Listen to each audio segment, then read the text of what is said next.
que le monde entier célèbre la journée internationale dédiée aux droits de femmes, l'association de femmes Women in Mining DRC a choisi de se réunir en plein début du mois de mars dans un festival de 2 jours pour promouvoir le leadership féminin dans les secteurs miniers dans le Haut-Katanga et le Lualaba. Madame la conseillère technique de la GCFDSM, de la coopération allemande, chef partenaire, Madame la présidente de WIM Niger, représentant à WIM, l'association des femmes des mines d'Afrique, mesdames et messieurs de la WIM, vous qui œuvrez dans les administrations des mines, qui est dans la société civile, les coopératives minières et les entreprises minières. Distingués invités en vos titres et qualités respectifs. Nous vous souhaitons la bienvenue à ce festival de la WIM-DRC dénommé Festival Tamani, ce qui veut dire valeur ou femme de valeur.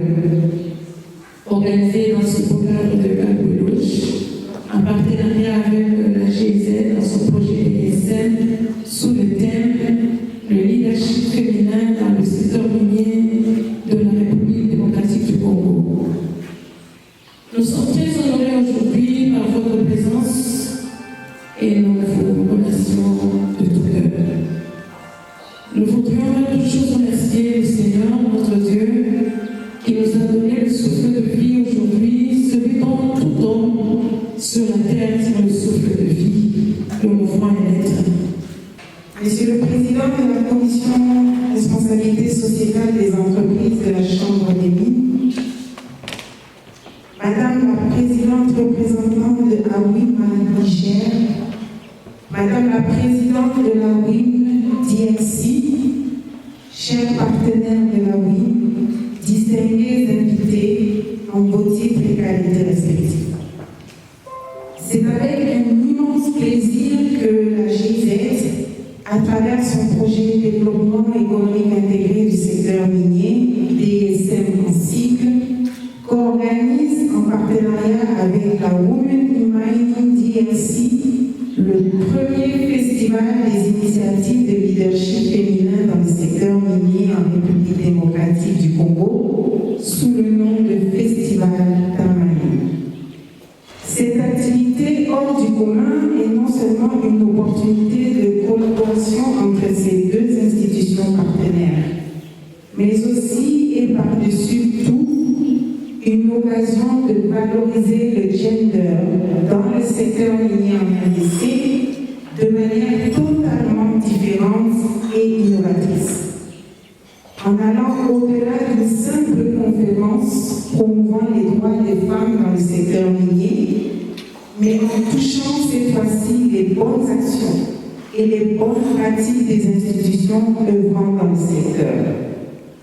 En effet, même si le cadre légal en République démocratique du Congo est favorable à l'égalité des sexes, les disparités entre les hommes et les femmes dans le secteur minier restent sévères et créent un obstacle considérable au respect des droits des femmes ainsi qu'à leur développement. Les questions liées au genre sont généralement perçues comme des questions liées aux femmes et sont souvent comprises de manière péjorative comme s'adressant uniquement aux femmes, pour les femmes et par les femmes. Autour de plusieurs femmes œuvrant dans les secteurs miniers, les panélistes et experts ont abordé des questions liées à la situation panoramique du leadership de la femme dans les secteurs miniers en RDC et en Afrique en général, avec des sous-thèmes sur les digitales et les innovations technologiques qui favorisent l'égalité des sexes. Dans leurs interventions, la sœur Alphonsine Lungamba et Madame Maïga Flourera, présidente de l'association Women in Mining Africa au Niger, ont démontré l'importance d'un bon leadership de femmes dans le secteur minier. Remarquons d'abord que le leadership, pour certains, c'est un statut, et pour d'autres, une place à légitimer, ou alors utilisée parfois en tant que synonyme d'autorité, de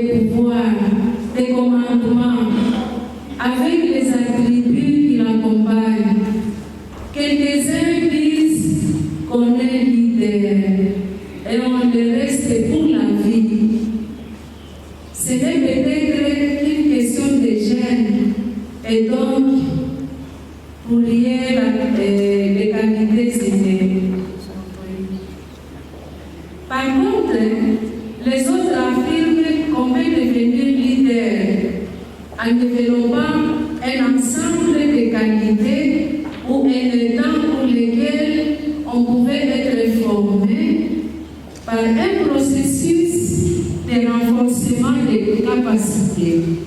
Le leadership est une action menée par une personne qu'on appelle leader. Il s'agit d'un homme ou soit d'une femme qui porte une vision. Le leadership féminin, ici il est question d'une vision portée par une femme pour la transformation communautaire.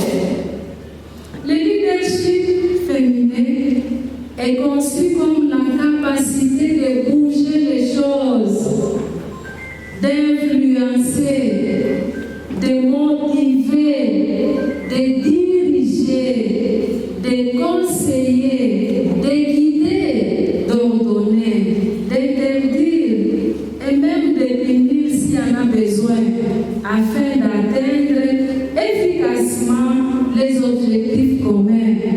Et cela sous la conduite d'une femme. Le mot femme a été cité 3 fois. 2 fois dans le document, 1 fois en annexe. Je vous lis la partie. On dit progrès en faveur de l'égalité des genres et le renforcement des capacités des femmes. Ça, c'est l'intitulé, l'action. La tâche de l'action de mise en œuvre. On dit initier le renforcement des capacités des femmes par l'intégration de l'aspect genre dans les politiques de loi, l'alimentation et les normes dans l'école publique. Il y avait le groupe de travail sur les industries extractives, l'environnement et les violations de droits de l'homme. Le mot femme a été cité 43 fois. Il a fallu 10 ans, entre février 2009, octobre 2019, de tout mot femme 3 fois à 43 fois. 10 ans, 43 fois. Et dans ce même article, à la page 2, à la page 11 et 12, il y avait 2 pages consacrées à la femme, aux femmes dans les industries extractives en Afrique et des perspectives du genre. 10 ans après, nous poursuivons. Les statistiques données en industrie technique, en industrie extractive, dans les années 80, montrent moins de 10 femmes dans les secteurs miniers. Les années 90, je parle. En 2019, vous avez vu, elle ne dépasse pas 15%, soit presque une vingtaine d'années, même pas 5% d'évolution. Aujourd'hui, vous avez vu, ça fait plaisir de voir qu'il y a plus de femmes que d'hommes. Oui, on est fierté, mais ce n'est pas ça qu'on veut. On veut que ces gens soient avec nous pour qu'on y ait ensemble. Et que demain, pourquoi pas avoir des femmes présidentes? Ou quand on a des comités ministériels, qu'il y ait le quota 50-50. Et vous allez voir, les filles dont vous parlez, les femmes dont vous parlez, vous allez voir comment elles seront dans ce secteur. C'est pour que nous puissions diriger collectivement, mais que chaque partie prenante puisse être prise en considération avec son niveau d'influence, avec sa position. Nous savons par exemple que lorsque nous sommes là, nous avons des femmes politiques qui sont aussi dans la WDRC. Nous savons qu'avec les femmes politiques, elles peuvent influencer, si elles sont au Parlement, elles peuvent influencer les décisions qui se prennent au Parlement. Du digital pour l'égalité de sexe. Madame Kaleba va compléter, elle va parler du digital inclusif, mais cette fois-ci pour l'autonomisation de la jeune fille. Sous vos applaudissements, nous allons inviter Madame Kaleba pour qu'elle nous donne sa présentation. C'est pour un monde digital inclusif, innovation et technologie pour l'égalité des sexes. Et maintenant, directeur général de Microsoft for Startup au Royaume-Uni. Alors, nous avons comme des femmes très importantes à travers le monde qui sont impliquées, mais on n'entend pas parler de ces femmes. Elles représentent réellement dans le secteur minier.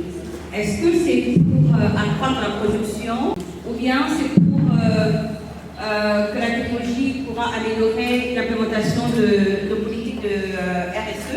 Réellement, elles ont des problèmes pour se faire entendre dans leur société en tant que femmes et que leur travail n'est pas vraiment presté à juste valeur.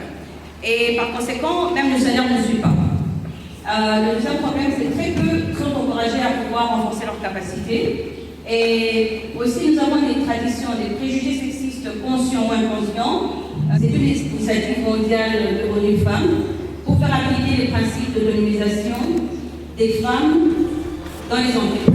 S'en suivra le jeu des questions-réponses de l'assistance composée des femmes œuvrant dans les secteurs miniers en RDC. Une première journée qui s'est achevée par la mise en commission de participantes pour réfléchir sur divers autres aspects qui contribuent à l'émergence de leaders femmes dans les secteurs miniers et la visite des stands de quelques œuvres d'exposition de femmes fabriquées localement. Durant les deuxièmes jours, Madame Chantal Kaninda, PCA de la compagnie KCC, a, lors du panel axé sur la politique d'entreprise et promotion des femmes dans l'industrie minière, fait un brillant exposé sur la responsabilité des entreprises dans la promotion de femmes, se basant sur des exemples pratiques en tant que cadre d'entreprise. Peut-être partager les 6 valeurs que nous avons dans nos entreprises, parce que je pense que c'est important.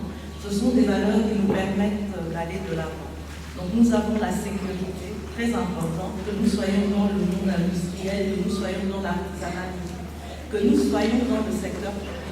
La sécurité du travail est importante. Chez nous, il est important de se dire qu'on va en sécurité au travail et on rentre le soir en sécurité. C'est toujours dramatique pour nous de savoir qu'un de nos employés a perdu la vie ou s'est blessé pendant les heures du travail. C'est pour ça que la sécurité du travail est importante.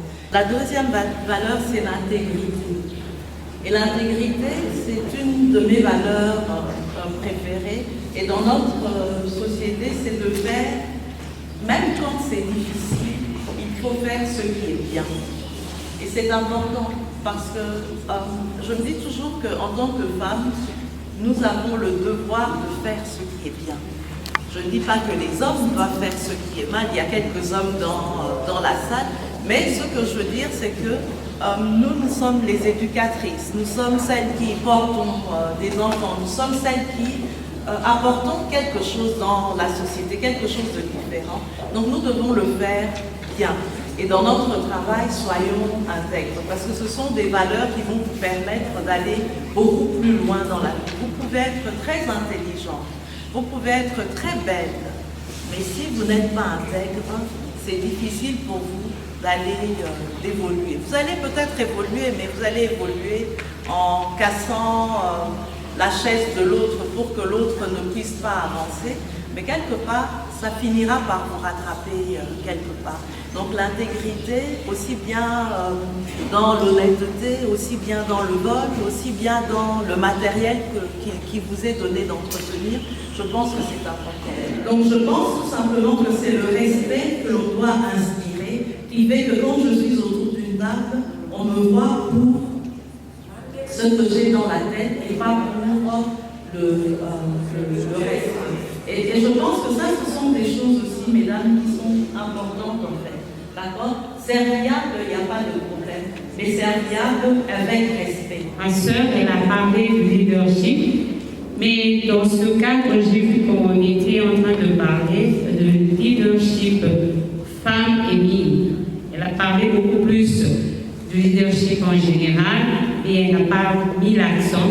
Si elle peut nous aider avec quelques points qui font la particularité de la femme leader dans le secteur minier. Pour Mme Chantal, j'ai suivi aussi, elle a parlé des apports du groupe Grégoire face aux femmes qui œuvrent dans le secteur minier, surtout dans l'artisanat. Elle les aide à avoir des coopératives. Mais je voulais savoir, il y a des femmes qui ne veulent pas quitter ce secteur. Par exemple, celle qui tamise les produits. Quelles sont les mesures ou bien les stratégies qu'elles ont montées pour les accompagner seulement dans le secteur au lieu de les amener en dehors? Comme cette première question m'est adressée, voilà la réponse. En parlant du leadership, nous avons mis l'accent sur la vision. Quand il s'agit du secteur minier, donc il nous faut des femmes ou les femmes capables de porter une vision avec tout ce que nous avons comme femmes, l'empathie, etc., qui nous différencie de l'homme. Mais par rapport à une vision, à quelque chose qui va bouger les choses pour le bien de la communauté, parce que nous avons dit que le leadership féminin est conçu comme la capacité de bouger les choses, d'influencer, de motiver, de diriger. Nous avons même une femme ministre, c'est ça, des mines. Donc, par exemple, celle-là doit avoir une vision féminine qui va permettre à tout ce qui se passe dans les mines de bouger les choses pour le bien-être congolais. Dans la forme même de la lettre, vous essayez d'innover et de faire quelque chose. Quand vous présentez ça à votre chef, c'est non, on fait comme on a toujours l'habitude de le faire.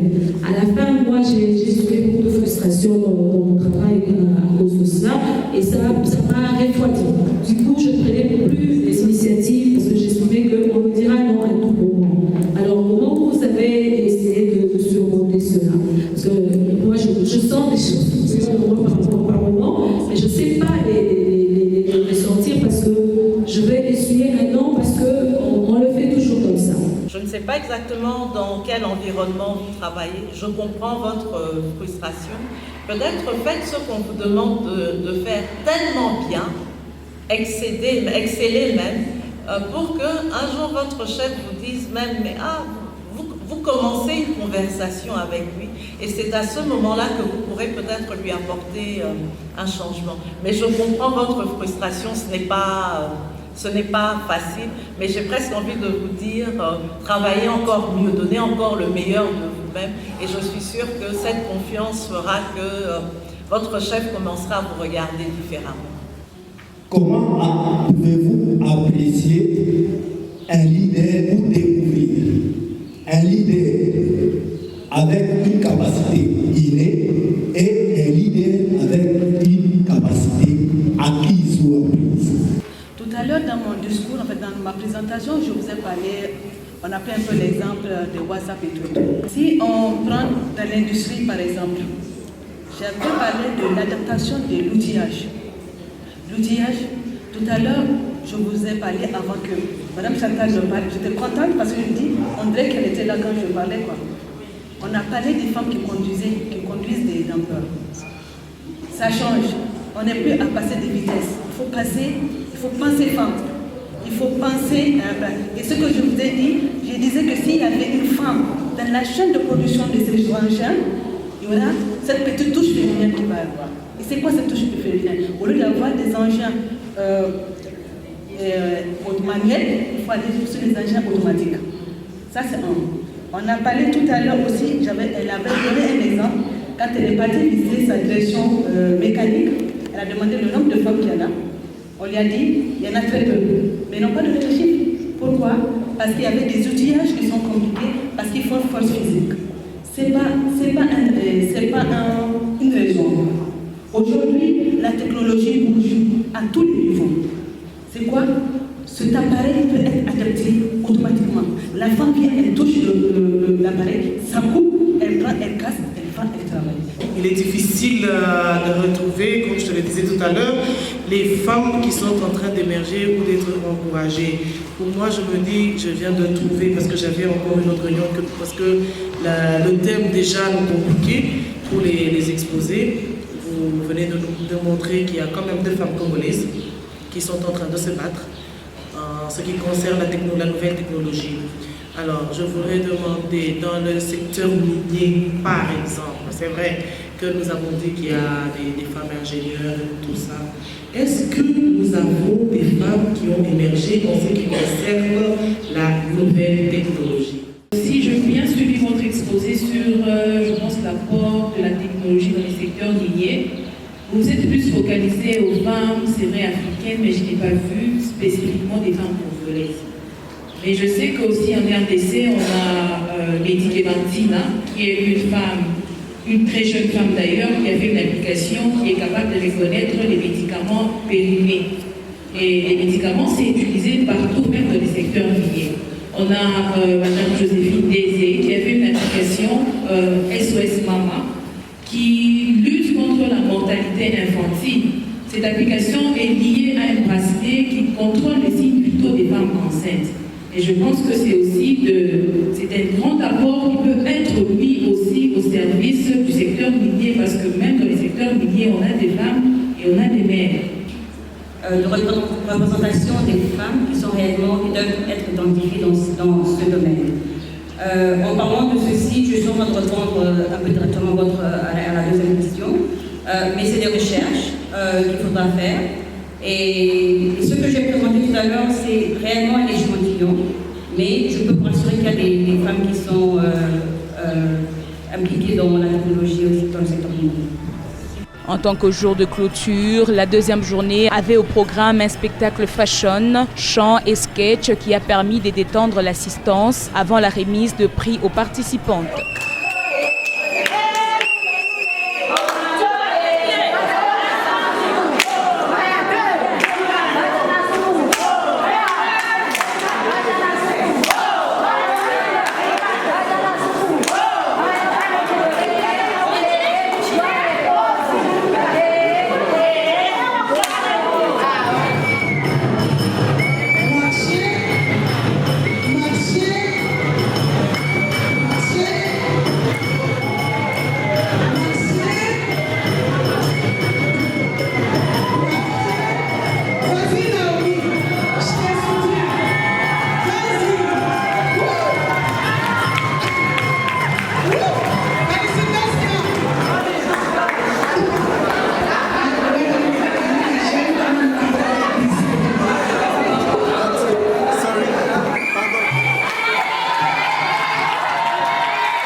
Cette activité, qui aura duré 2 jours, a permis à l'association Women in Business de toucher les femmes concernées en vue de contribuer à l'amélioration de leur leadership dans les différentes entreprises minières respectives. Je remercie les femmes de WIM RDC qui m'ont vraiment invité à participer à cet événement, qui est un événement à saluer, qui va être un événement national, et je souhaite fort qu'ils puissent le refaire au sein de la RDC. Aujourd'hui, cette plateforme, ce festival va nous permettre de partager nos expériences en tant que femmes dans le secteur minier africain, avec chacun ses spécificités au niveau pays. Notre contribution sera de faire monter à toutes ces femmes que chacune a sa compétence. Et ces compétences, elles peuvent les mettre en œuvre à travers un accompagnement, à travers un leadership et surtout à travers un partage d'expérience pour qu'elles sachent qu'elles font des choses que d'autres ont déjà commencé ou d'autres n'ont pas commencé et pouvoir améliorer ces activités dans le secteur minier. Oui, effectivement, à Glencore, à Moumi et à KCC, les valeurs sont importantes et comme vous le dites, nous en avons 6. Nous avons l'intégrité, nous avons l'esprit d'entreprise, nous avons la sécurité, nous avons la simplicité et nous avons l'ouverture d'esprit. Donc ce sont des valeurs en fait qui conduisent notre travail au quotidien et qui nous assurent en tant qu'employés et en tant que femmes aussi de pouvoir être respectées, de pouvoir tout simplement travailler de manière responsable, innovative et vraie. Nous avions voulu que chaque composante de la WIM puisse définir 5 règles d'or qui seront comme nos indicateurs, pour nous montrer que cette organisation réellement fait la promotion du leadership féminin. Et nous avons eu 5 règles d'or pour les entreprises, 5 règles d'or pour les coopératives, 5 pour la société civile et 5 pour les administrations publiques. Et en résumé, ce que je peux dire, c'est que nous voulons qu'il y ait une forte représentativité des femmes dans les sphères des décisions de nos organisations et qu'il y ait une politique genre qui soit définie dans chaque organisation. Et cela va nous permettre de voir et de coter, de donner un label à une organisation qui pourra se distinguer dans la promotion de la femme. Avec la participation de la coopération allemande à travers la Guise, le festival Tamani 2023 s'est clôturé dans une ambiance cordiale.